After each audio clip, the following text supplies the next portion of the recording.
দেখো কেমন ঈমান এনেছেন আমার নবীর সাহাবারা, সেই যুগের সাহাবারা। তার কি মতন কি আমরা হইতে পারবো? আল্লাহর কাছে দোয়া করবো, আল্লাহ তার কি মতন তার কি রকম করে যদি চলতে পারি, পড়েন আল্লাহুম্মা আমিন। দেখো কেমন ঈমান এনেছেন আমার নবীর সাহাবারা, সেই যুগের সাহাবারা। হযরত বেলাল আনিলেন ঈমান কত কষ্ট করে, মরুভূমির গরম বালুতে তাজা রক্ত ঝরে। তার ঘটনা খুব শুনেছেন রে ভাই, চোখ বরদাস্ত করা যায় না।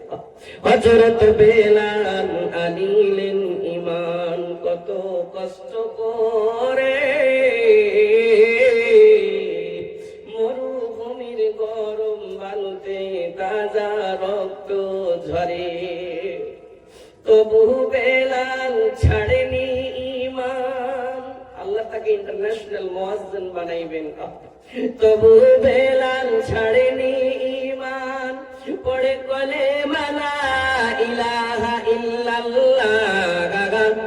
দেখো কেমন ঈমান আনিলেন আমার নবীর সাহাবারা, সেই যুগের সাহাবারা। আরেকটা সাহাবা হযরত খাব্বাব আনিলেন ঈমান কত কষ্ট করে, আগুনের আঙ্গারার উপরে তাজা মাংস ঝরে, যার ব্যাপারে কোরআনের আয়াত অবতীর্ণ হয়েছে। সুবহানাল্লাহি ওয়া বিহামদিহি। একটা কামারের বাড়িতে